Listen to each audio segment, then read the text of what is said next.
आणि ज्या ज्या महामानवांनी बहुजनाच्या हितासाठी एकनिष्ठेने कार्य केले त्या सर्वच महामानवांना विनम्र अभिवादन करतो.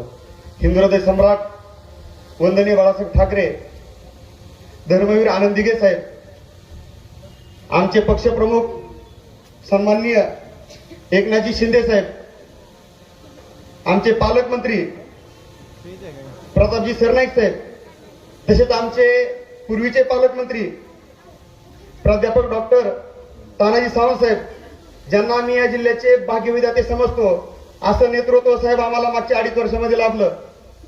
नंतरच्या काळामध्ये आपल्या माध्यमातून या जिल्ह्यामध्ये शिवसेनेची घोडदौड होत आहे. साहेब, मी जास्त वेळ बोलणार नाही, खूप थोडा वेळ आहे. तुम्ही बोललात बोल म्हणून बोलतोय. खरं तर मी तर बोलणं उचित नाही, परंतु हा तेरणा परिसर आहे. तेरणा ही तेरणा नदीचा परिसर आहे. तेर हे संपूर्ण महाराष्ट्रामध्ये संत गोरोबा काकांची जन्मभूमी म्हणून, संतांची जन्मभूमी म्हणून हे प्रसिद्ध आहे.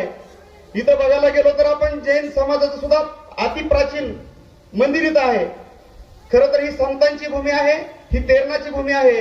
आणि ह्या तेरच्या परिसरामध्ये साहेब गेल्या 12-15 वर्षापूर्वी ह्या संपूर्ण महाराष्ट्राचा वैभव म्हणून ओळखला जाणारा तेरणा शेतकरी सहकारी साखर कारखाना होता. तर त्या तेरणा सहकारी साखर कारखाना मागच्या काळामध्ये कुणामुळे बंद पडला मी त्या गोष्टीवर बोलणार नाही साहेब, कारण आता ती गोष्ट संपूर्ण जिल्ह्याला माहिती आहे, प्रत्येक व्यक्तीला माहिती आहे. परंतु अलीकडच्या काळामध्ये मागच्या 2 वर्षामध्ये या जिल्ह्याला तानाजी सावंत साहेबांच्या माध्यमातून एक भाग्यविधाता भेटला. पालकमंत्री असताना त्यांनी 12 वर्ष बंद पडलेला साखर कारखाना चालू केला. साहेब, जाणीवपूर्वक सांगू इच्छितो, ह्या जिल्ह्यातला, ह्या परिसरातला, ह्या पंचकृषीला नाही तर ह्या 2-4 जिल्ह्यातला प्रत्येक माणूस आज तानाजी सावंत साहेबांचं नाव घेतो, कारण हे जे वैभव आहे गेल्या 12 वर्ष बंद पडलेलं ते वैभव तानाजी सावंत साहेबांनी सुरू केलं.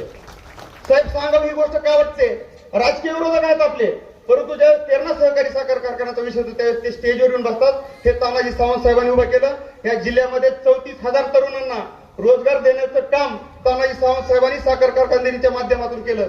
साहेब, एकच गोष्ट सांगतो, ज्यावेळी डोके असेल, पळसप असेल, आपल्या अजित लाखा तिकडचे पण उमेदवार आहेत. अजित लाखा सुद्धा आपले उमेदवार तेरणा सहकारी साखर कारखान्यावर बसून आपल्या लोकांची, आपल्या पदाधिकाऱ्यांची, कार्यकर्त्यांची कामं करत असतात. तर एकच गोष्ट सांगतो साहेब, इथं आल्याच्या नंतर तेरणाच्या आणि सावंत साहेबांच्या आणि आपल्या माध्यमातून शिवसेना ही बळकट झालेली आहे. येणाऱ्या काळामध्ये नक्कीच आपल्या माध्यमातून इथला शिवसैनिक बळकट झाल्याशिवाय राहणार नाही. आणि मागच्या 4-2 दिवसामध्ये तुम्ही आम्हाला खऱ्या अर्थानं शिवसैनिकांना न्याय मिळवून दिलेला आहे. येणाऱ्या काळातही तुमच्याकडून आम्हाला न्याय मिळेल ह्याची आम्हाला सगळ्यांना खात्री आहे. इथं मी जास्त बोलणार नाही, परंतु आता वेळ खूप झालेली, त्याच्यामुळे एवढं बोलून इथं थांबतो. जय हिंद, जय महाराष्ट्र.